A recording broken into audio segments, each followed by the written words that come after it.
Okay, hello everybody, welcome back to my channel. This is a little bit different for me because I had recorded this entire video already yesterday evening. This is interesting.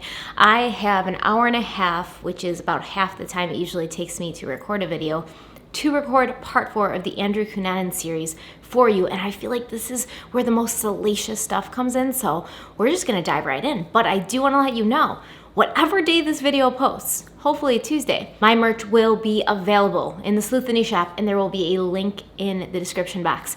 You have the allegedly shirt that I showed you in part 3. You have the Don't Come For Me shirt that was from the previous merch round that everybody loved, and then you've got the Stay Kind, Stay Beautiful shirt, which I have on now. And those will all be there, so please head over if you're interested.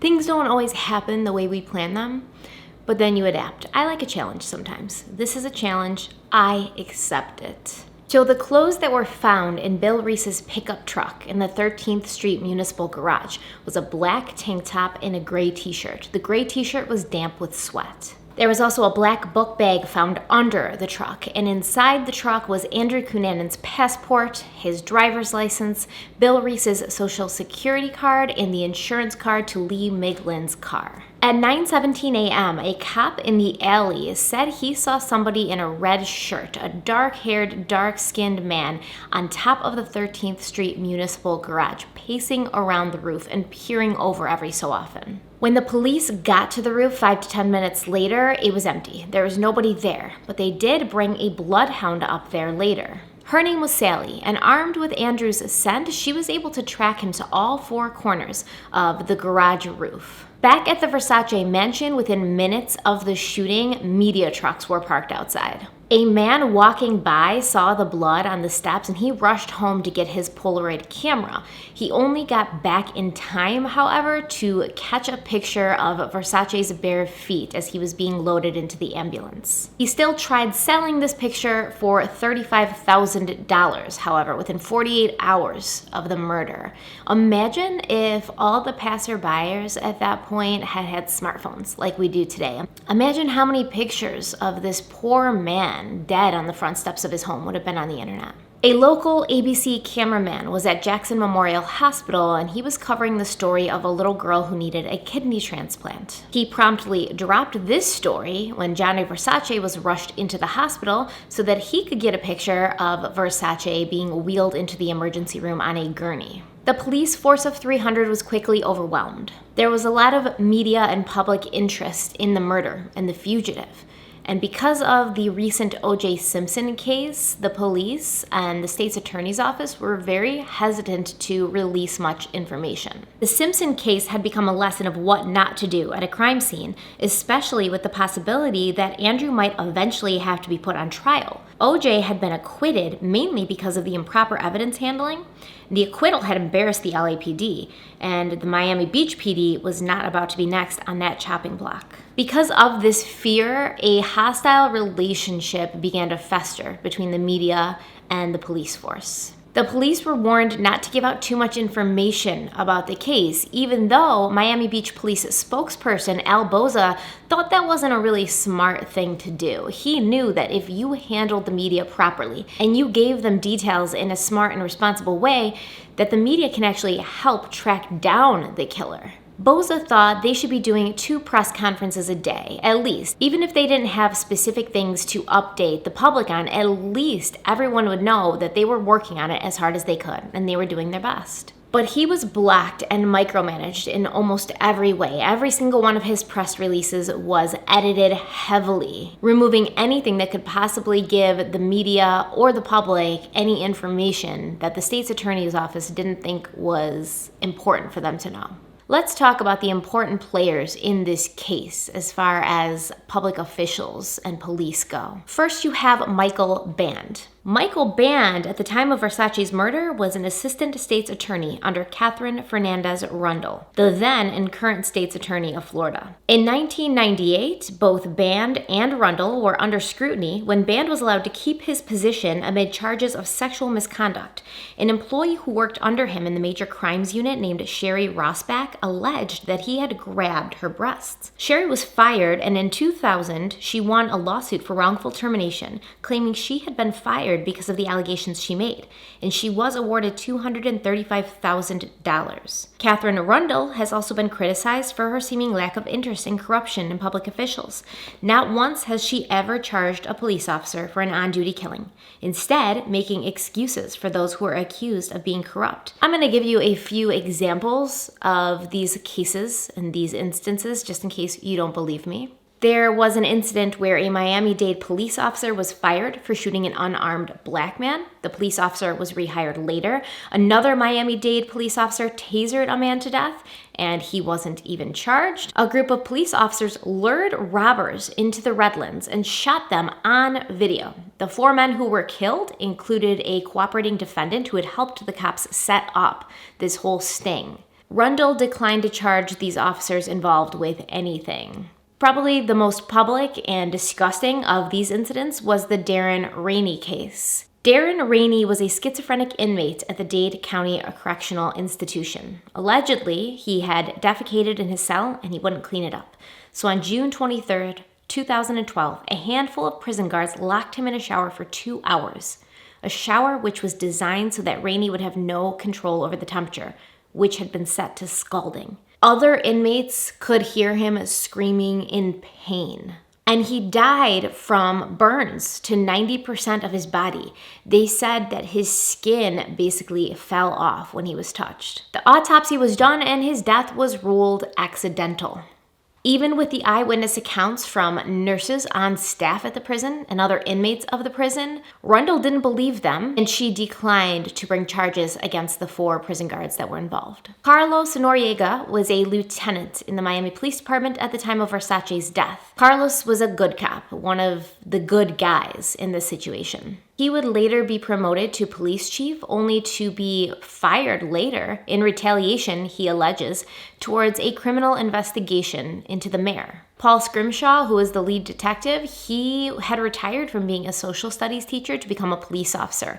And shortly after the Versace case, he ended up retiring from the police force and deciding to travel. And Paul had some interesting thoughts about the Versace case and the aftermath. North Miami Police Chief Leonard Burgess. He was also involved in a sexual harassment scandal against a female officer on his staff who ended up dropping the case once she was transferred. And she just kind of wanted it to be over at that point. But it is believed that this female employee was transferred because of retaliation for the things that she was speaking out against. Another person that was still involved with this case in Miami was our good friend, the FBI agent, Keith Evans, the man that I believe, allegedly, is responsible for not one poster being up of Andrew around Miami before Versace died. Okay, I just wanted to give you a little background on these people so you can kind of see what we're working with. How I do believe the police force, for the most part, wanted to do the right thing, but I think the state's attorney's office, the higher level people in the police department and in, government in the city were maybe not always on the up and up.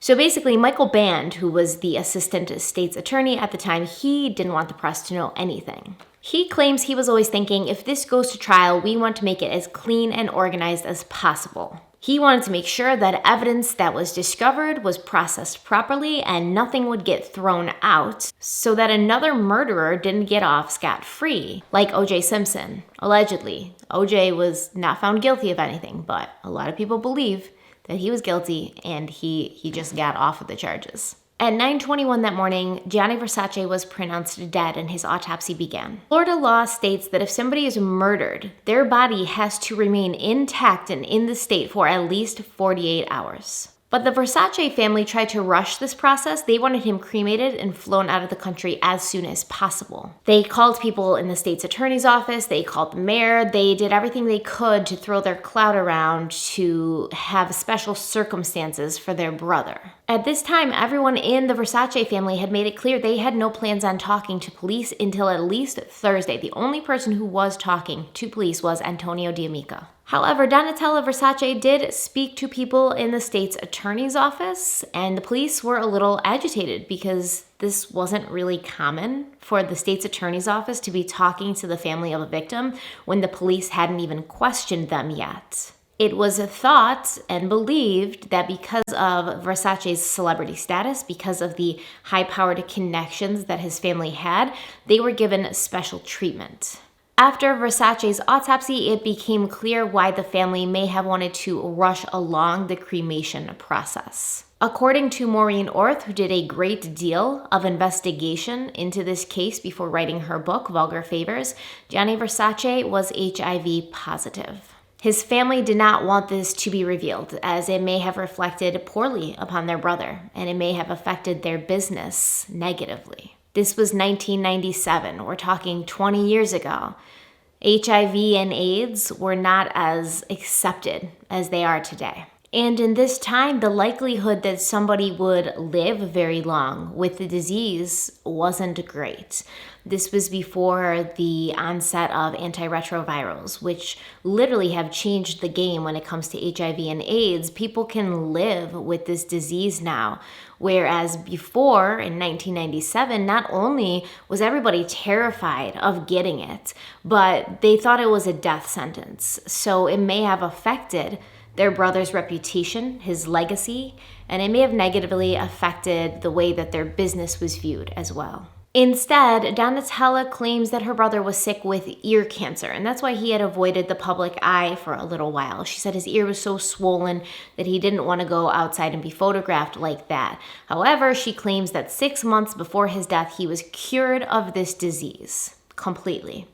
Antonio was not so open at first about he and Gianni's use of male escorts and prostitutes. At first, he claimed that they hadn't done anything like that in almost 3 years and that they only did it in New York City, never in Miami.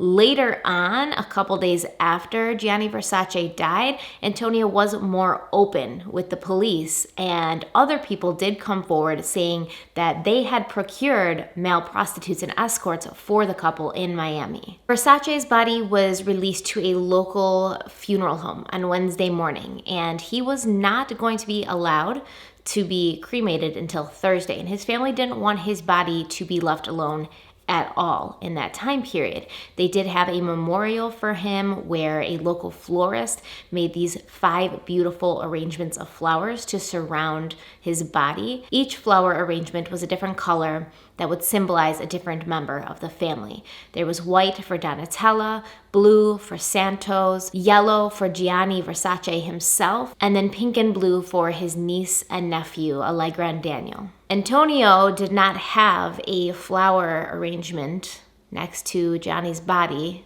that represented his part in his life, and that did not go unnoticed. Like I said, before the body was cremated, it was not left alone, ever. It was always with a member of the family or with somebody who was trusted by the family. In fact, the night before Gianni Versace was cremated, the cook, Charles Podesta, actually had to go and spend the night with the body.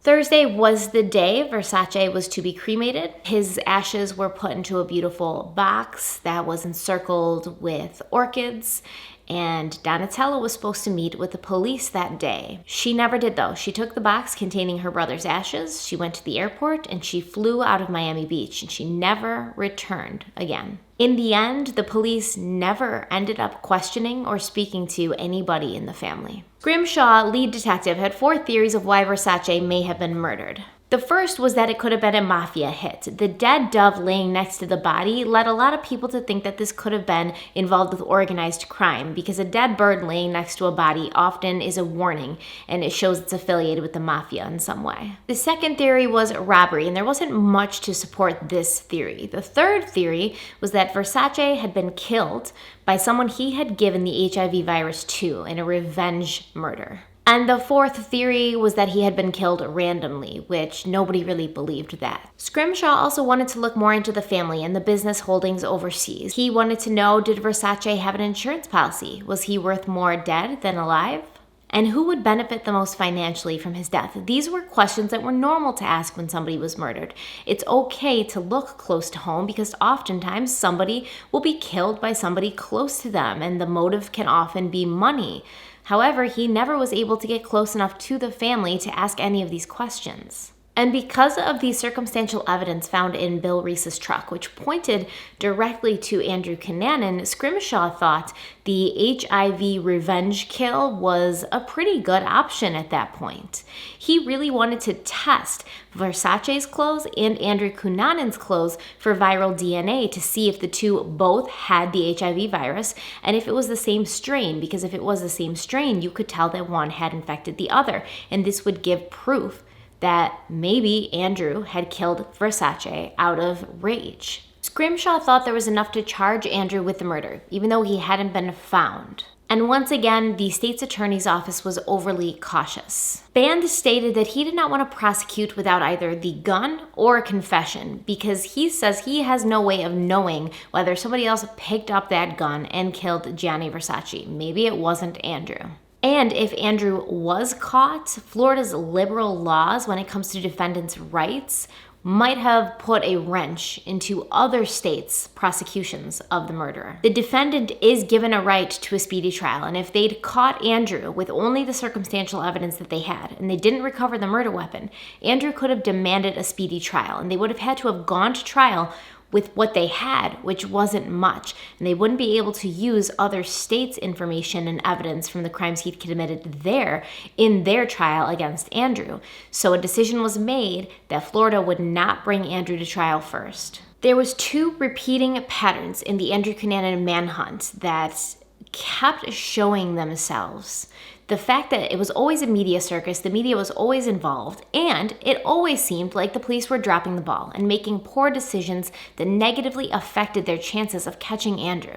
If you put both of those things together, you have an absolute shit show, and that is what this was. It's no wonder that Andrew eluded the authorities for as long as he did. The media was agitated because they not only felt like the police were withholding evidence from them, but they also felt like they were outright lying at times. Some of the press had already been tipped off about Bill Reese's truck being in the parking garage because they'd heard the VIN number being read over the police scanner. But the police were still announcing that there was no confirmation that this truck even existed, as the police were on a press conference saying there's no confirmation this truck exists. The media saw the truck being towed past the police station. And then the pawnbroker who had taken in Lee Miglin's coin called the police and told them, hey, I took this coin in from this kid before. And you might want to know, I put in the paperwork, but nobody ever called me. So you might want to know this is the same kid. And I think he might come back here to get this coin because it seemed to be of sentimental value to him. After she said this, the cops staked out the pawnbroker shop, but so did the media. So there was no way Andrew was going to come back to that shop to retrieve a coin when, first of all, he didn't have any money, and there was cops and media staked out in front of it. But that gold coin did lead to two pretty big revelations. One was the fact that this Lee Miglin coin had never been reported missing by the Miglins.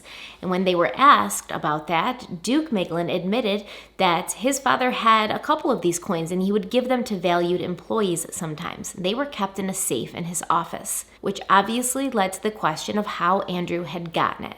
If Lee Miglin kept these coins in a safe in his office that was protected by a code or a combination of some kind, how had Andrew gotten in the safe? If he'd come upon Lee in his garage and killed him, how had he gotten into the house and gotten into the safe?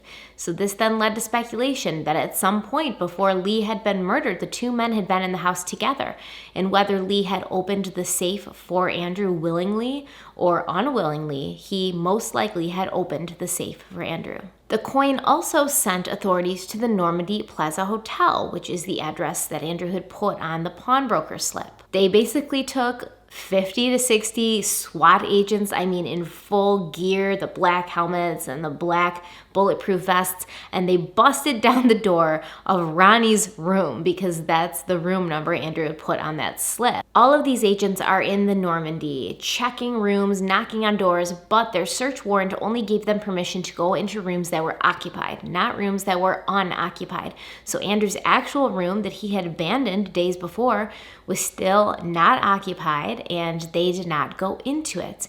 Miriam, the front desk clerk, claims she didn't recognize Andrew in the picture that the police showed her, even though the next day she had a better recollection when it occurred to her that this person in the picture, this person the police were chasing, was the same person she remembered very clearly staying at the hotel for over a month, for quite a while, Miriam. She even remembered his chiseled calves and well-pedicured toes. The funny thing is, when the police showed Ronnie a picture of Andrew, he didn't recognize him as well, allegedly. He says he didn't know who that guy was. Enter another press/police shit show. A member of the press went to the hotel to get some stand-up shots. So basically him standing in front of the hotel and saying his piece or giving his update. And while he was doing this, someone from inside the hotel beckoned him and said, "Hey, come over here. You know, I know this guy that was here and I know what room he was staying in."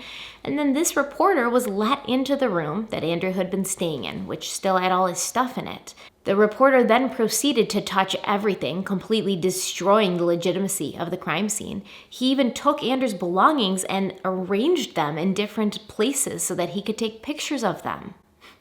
And since he obviously had been in there before the police and he knew he was in there before the police, every single thing he touched, if Andrew had had to go to trial, would have been thrown out of trial. If the murder weapon had been in there, it would have been excluded from evidence. They wouldn't have been able to use it as evidence against him.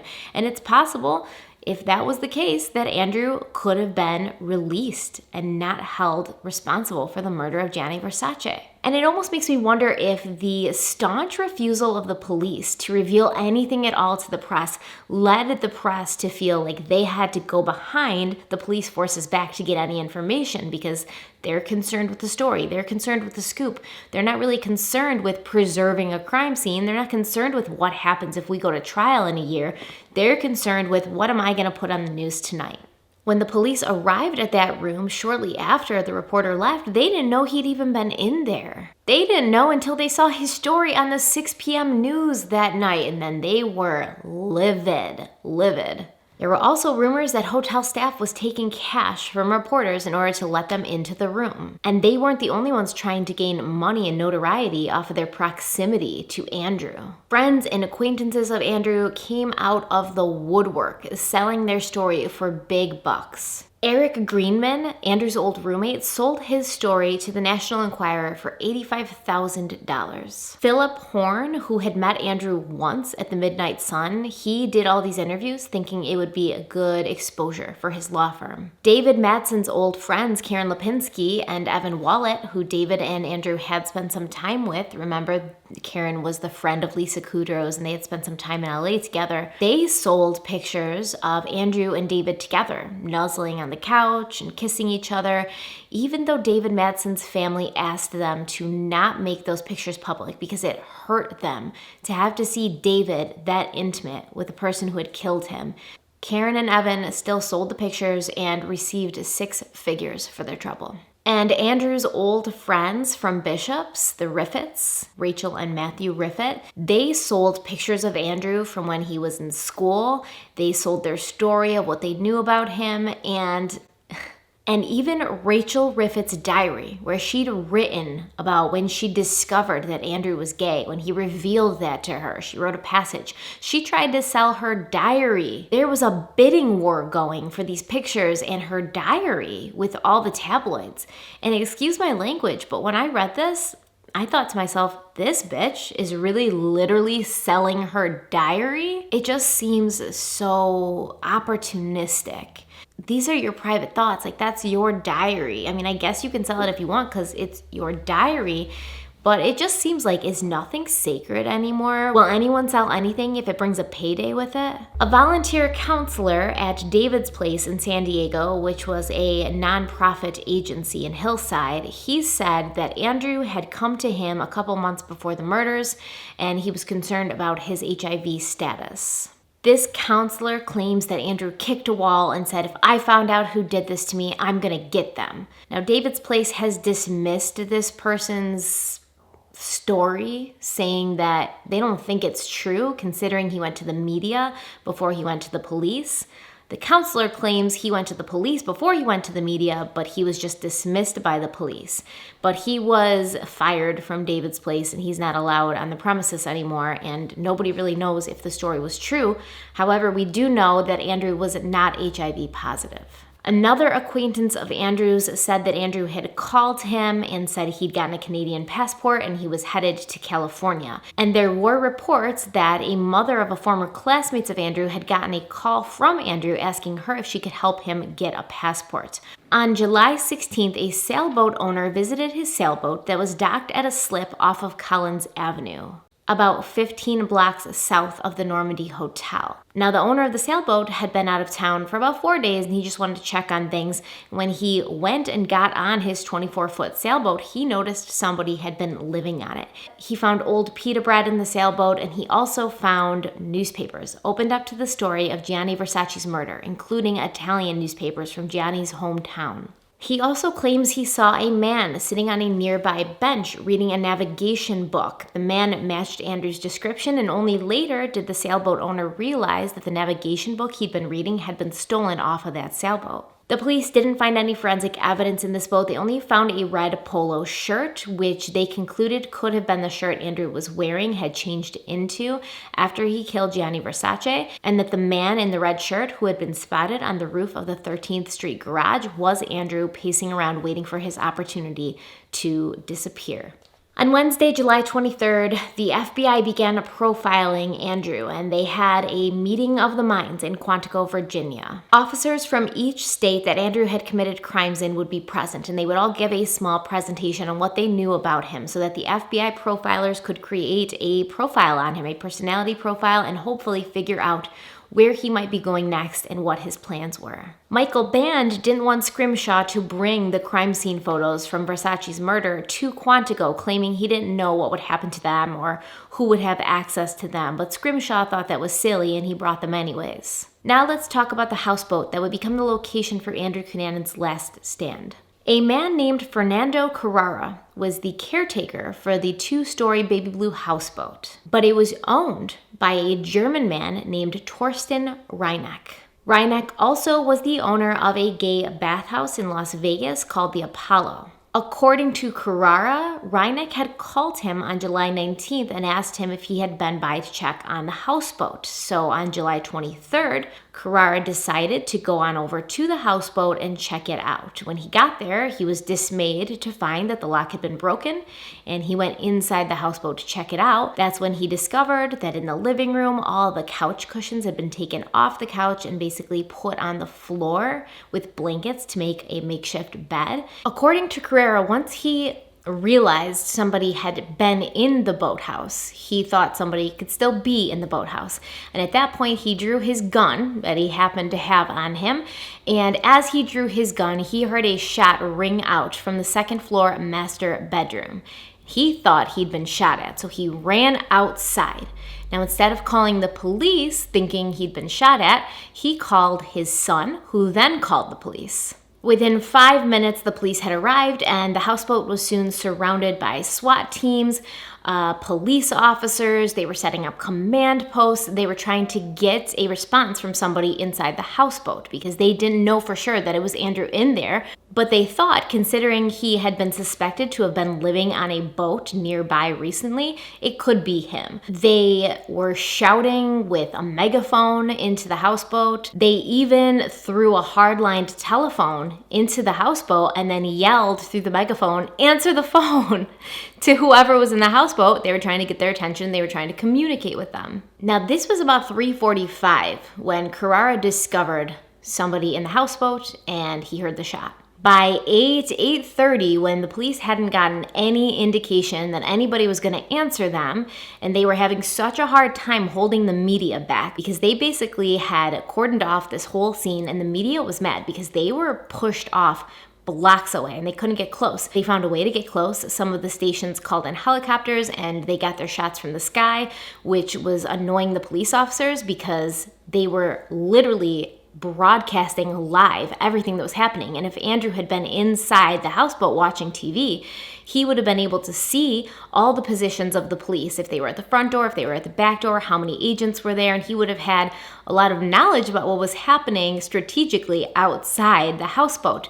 So the police cut the power in the houseboat, they threw in some tear gas, and then they went in to the houseboat.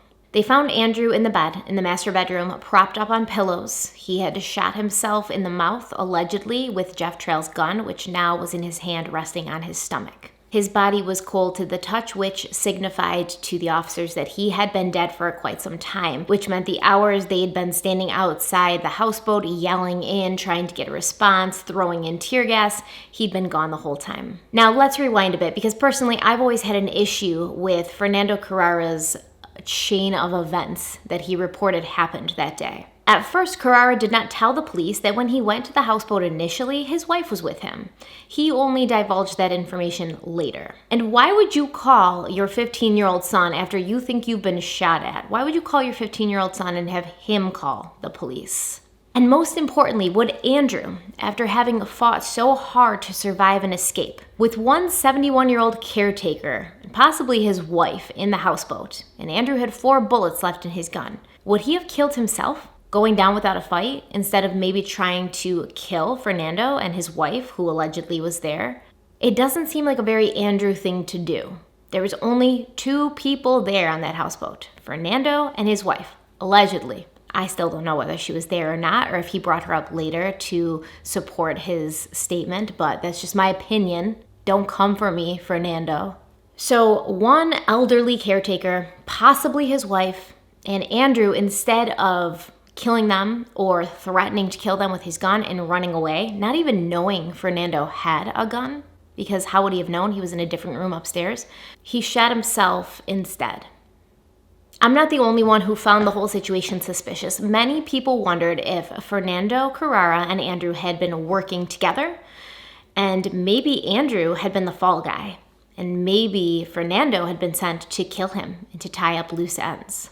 Everyone especially became more suspicious when it was discovered who actually owned the houseboat that Andrew had been taking refuge in. Torsten Reinecke was wanted in his home country of Germany for tax evasion and fraud. And he'd come to Miami Beach 5 years prior and started buying up a bunch of real estate, all in cash. In both Miami and Vegas, where he owned multiple businesses, he was able to do this without anybody pulling up any of the issues that he had internationally with his own country. Some people say it was because he used cash, there was less paperwork. Other people say background checks weren't properly done. We don't really know what happened. But Reinecke was known for showing off his Sealand passport, and the car he drove when he was in Miami was a big luxury car, and on the car was a vanity plate that said Sealand. Now, Sealand is a very small principality found in the North Sea. And in the houseboat, under the bed, they found some .22 caliber bullets. They found some white powder in a plastic bag that was not tested for some reason. They also found a Sealand passport and driver's license. And on the passport and driver's license was the name Matthias Ruhl. According to records, Matthias Ruhl is the alias that Reinecke would use, especially in his business holdings in Las Vegas. And it gets weirder. On July 30th, a man with the last name of Ruhl flew into Miami from Germany and went to the Miami police and said, "That houseboat's mine. I have a bill of sale here. It was sold to me by Reinecke and it's mine." The Miami Beach police felt kind of weird about it too, because this is crazy now. All these different people. You've got Reinecke, who we thought was Ruhl because he used that alias, but now you've got another guy who actually is Ruhl, and he wants to take ownership of the houseboat. So they wanted to buy some time to look a little bit deeper into this, and they told him they had to finish up some paperwork. He should come back tomorrow, and they would, finish out the transaction. Ruhl never did come back though, because the next day he boarded a plane back to Germany. According to a man with the last name Axtman, who is also a rich German dude, Ruhl was called back to Germany by the powers that be. So Axtman was now here to take care of the houseboat, and the houseboat now belonged to a different guy. In early August, August 4th, I believe, an attorney called the police department and said the houseboat now belonged to a man named Enrico Forti. Enrico Forti was an Italian film producer. He produced mainly sports films. A meeting was set up between the police and Forti, and Forti showed up at the police station with Axtman. It turned out that Forti and Axtman were neighbors, and they lived on the very exclusive Williams Island. Williams Island is referred to as the French Riviera of Florida. And it's basically just a bunch of luxury condos, high-rise apartment buildings that only the rich and influential live in. So Enrico Forti said he was going to write a book and then produce a movie about the real death of Gianni Versace, and it was going to be called The Medusa. And according to him, he'd already gotten permission and the blessing of Donatella Versace. Unwillingly, the police eventually had to turn the boat over to Forti, but later, when Axtman was called by authorities, a woman who answered his phone said the boat did not belong to Enrico Forti, that he was basically just holding onto it until he could sell it back to this Matthias Rule guy. So in my research, and I got really interested and dug deep into this kind of whole German, like what's going on with the Germans in this case. Miami is kind of a hotspot for big-time international con men, and allegedly the authorities, especially the higher up authorities, they know about what's going on here, but they're getting paid off or benefiting in some way, so they don't do anything about it. Allegedly. Just telling you what I read, not my own opinion, although it does seem plausible. So how did Andrew Cunanan get on this houseboat? How did he know it was vacant? How did he know how to get in? Reineck had been often heard saying that the alarm on his houseboat was so good, not even a mouse could get in. So how did Andrew manage to get in and stay there for a few days before being found by the caretaker? The caretaker that had been called by Reineck just 4 days previous to ask him had he checked on the property recently.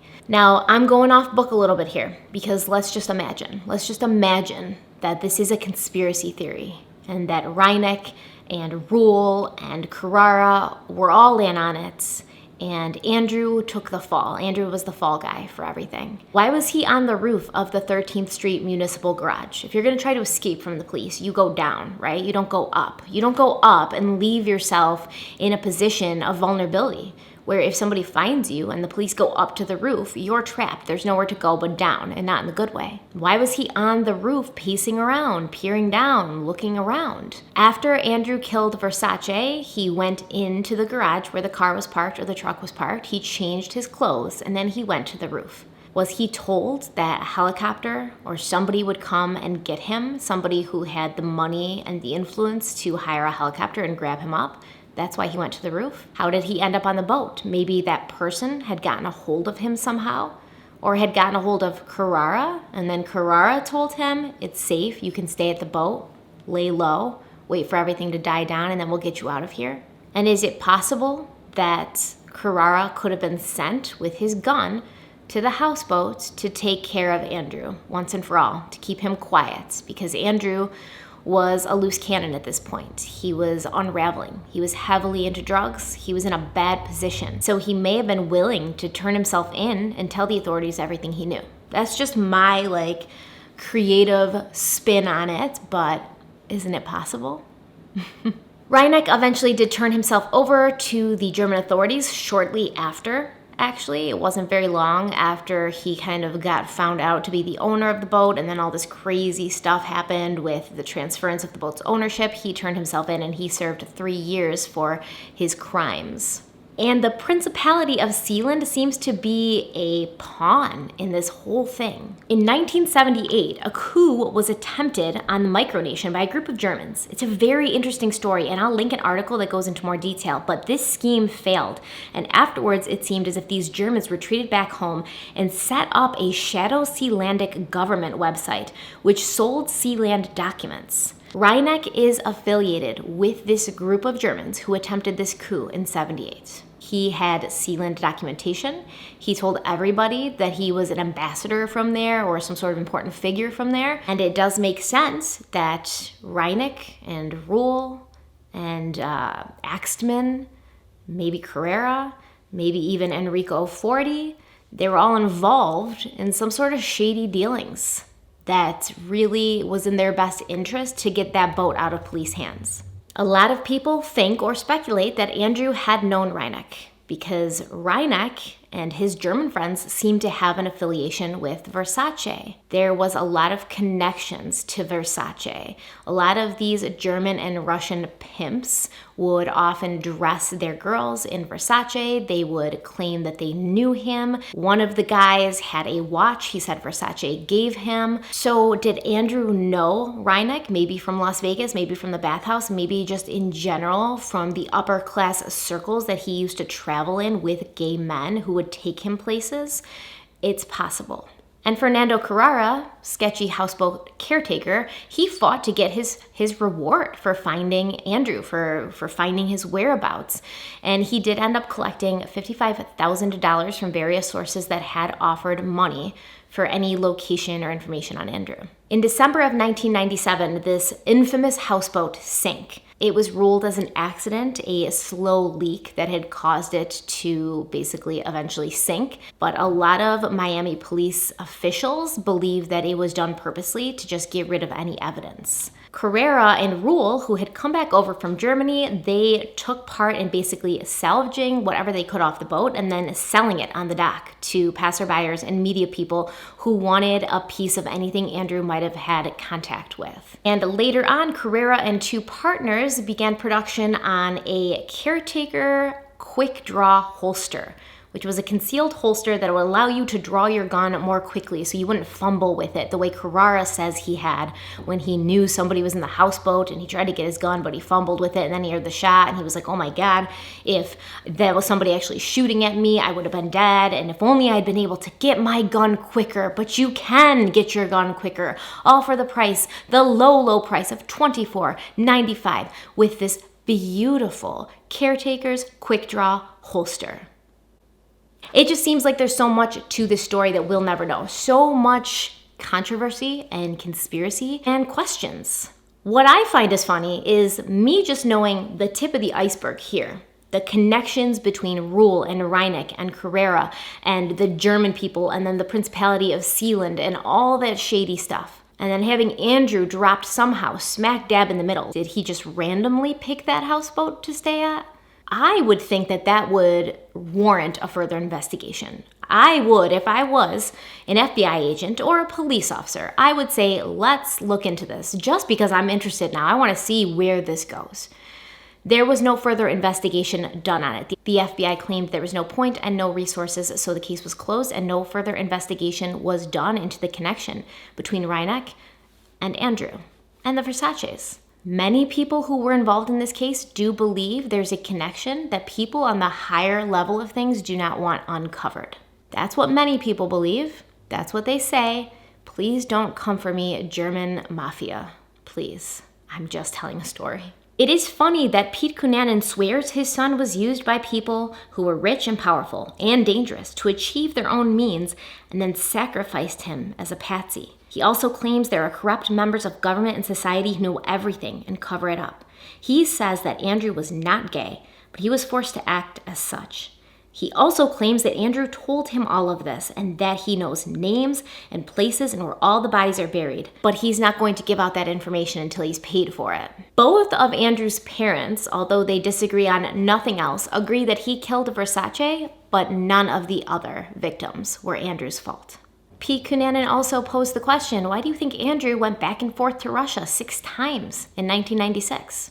But there's no record that Andrew has ever been to Russia. Some people claim that there's no record Andrew has been to Russia because the powers that be have covered up any trace of his travels. Both of Andrew's parents did make an effort to profit off of their son's violent crimes and then his eventual death. They both had their own thoughts who should play their son in a movie about his life.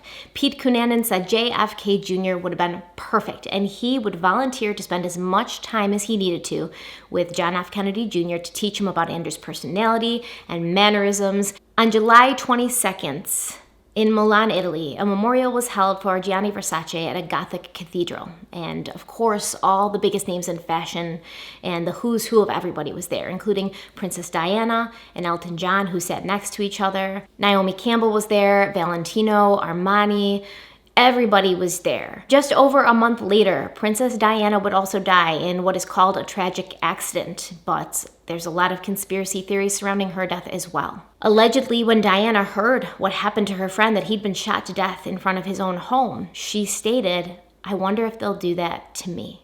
The person I feel very sad for concerning Gianni Versace's death is obviously his entire family, because I know his brother and sister loved him, and I know everybody whose lives he touched really loved him. He was a loved person. He was a kind and friendly person. He was very warm, that typical beautiful Italian man who just has so much energy and love of life and so welcoming and warm. It reminds me of my own father. We used to run a restaurant for several years and people would keep coming there. The place was always packed. There was 12 tables and it was always packed. Reservations, just people waiting at the bar to get a table.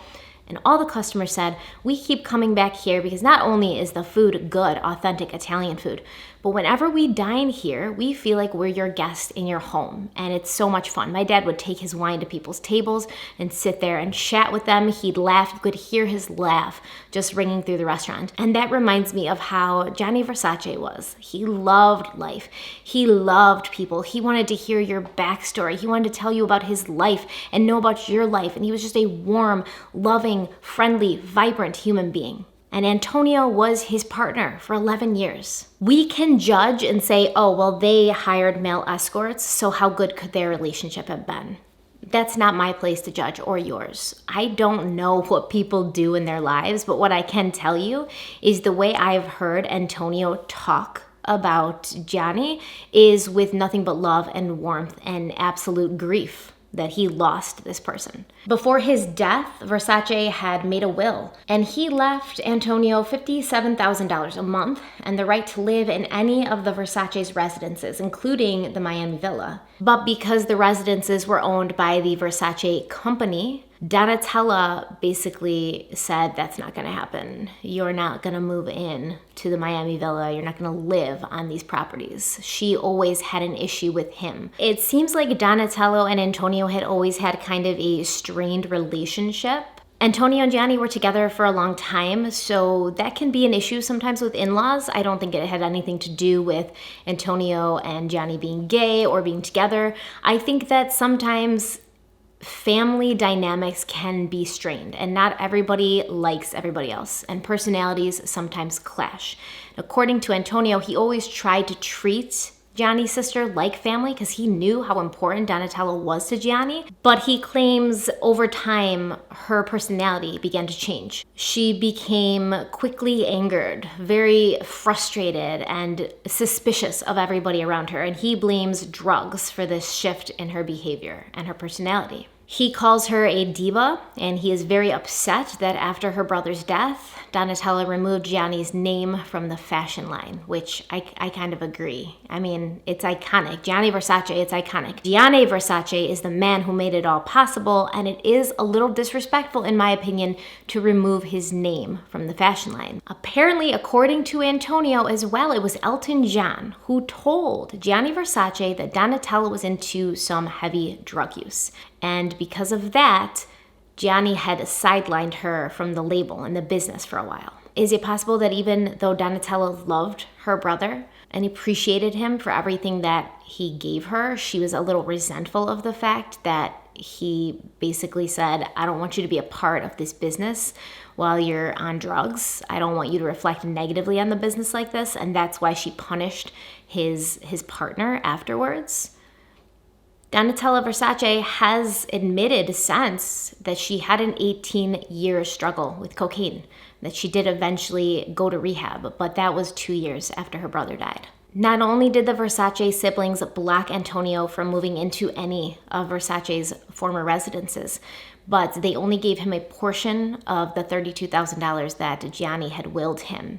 And Antonio tried to fight, but eventually he just fell into such a deep depression from having lost the man he loved, from having to now fight with the family of the man he loved, who was the only connection really that he had left to Gianni. So I'm sure he would have preferred everybody to have been civil and got along and supported each other.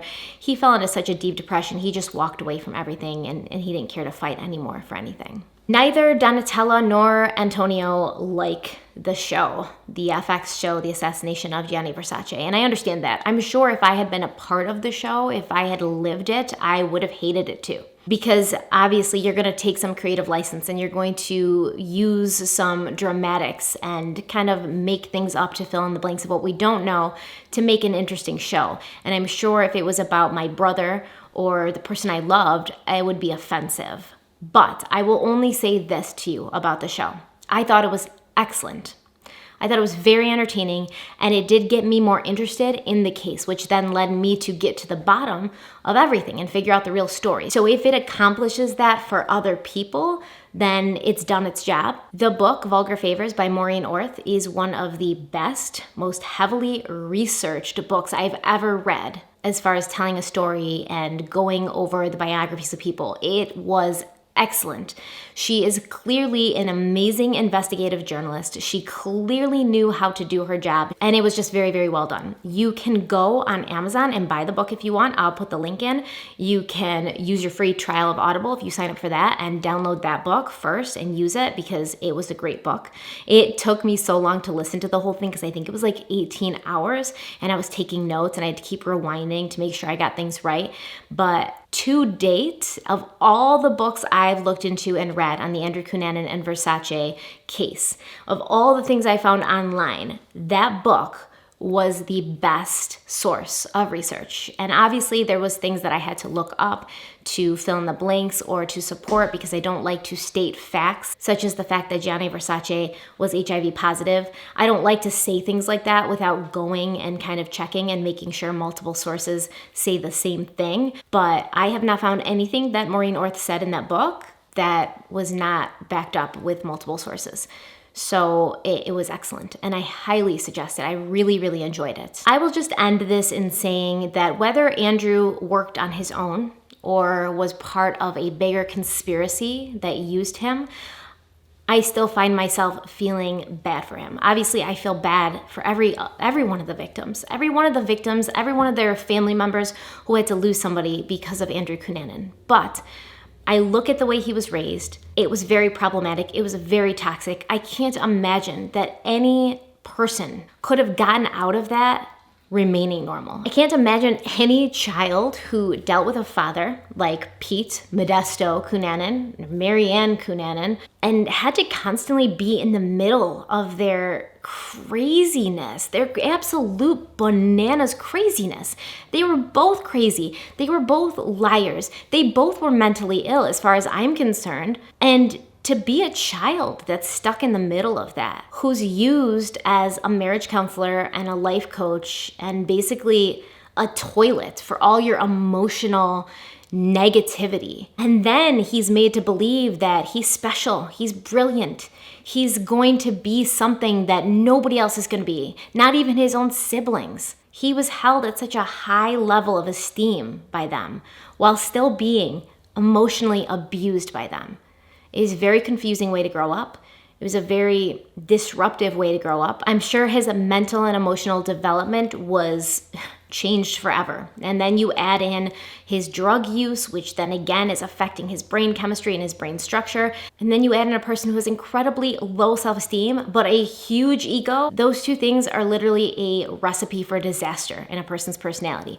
Low self-esteem, ginormous ego. You might think that you can't find both of these things in one person, but you absolutely can. And it was just a recipe for disaster. And I wonder if Andrew had been born to parents like Versace's parents, who nurtured him, who encouraged him, who made him understand that you can achieve whatever you want, but you need to work hard to get there because nobody's gonna give you anything and you're not entitled to anything that you don't work for. I wonder if he'd had those parents, along with his incredibly high IQ and his amazing ability to connect with people. I wonder what he would have done and what he would have gone on to be. Okay, guys, that's it. This is the end of the Andrew Cunanan series. It's kind of sad. I feel like I've spent so much time with Andrew, with Gianni Versace, with all the people in this case. It's like at the end of a book, when you finished reading a book, whether it's fiction or nonfiction, you're kind of sad because you feel like they've become your friends. Oh, I sound so pathetic. They become your friends after you've spent so much time with them and looked into their lives so much, and now you have to close the book and leave them behind. So let's close the book and move on to our next case. And she's usually my daycare on the 2 days that I record. So I'm gonna have to figure out a way to make this work, but I will figure it out for you guys, I promise.